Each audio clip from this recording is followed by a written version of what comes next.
大家好，嗱，上一條片咧就講咗一啲咧冇餘數嘅小數除法嘅一啲嘅運算題目。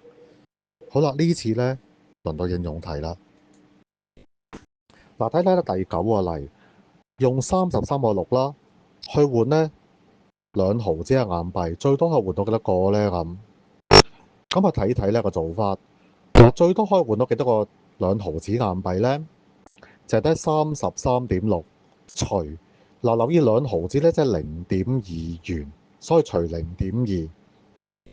嗱，之後咧，我要將個除數啦，即係除咗後邊嗰個數咧，變做整數啦。咁小數點向右褪一個位變做2。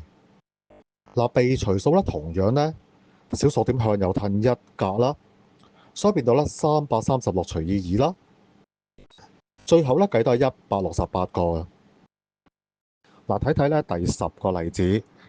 嗱，每公斤嘅蘋果糖咧係17個半啦，俾122個半可以買到幾多公斤嘅蘋果糖呢？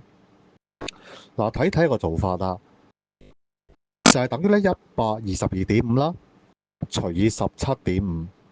嗱，首先我哋咧列啱象式先啦。嗱，然後點咧？我哋要將除咗後邊嗰個數咧變做整數。咁就將個小數點咧向右褪一格啦。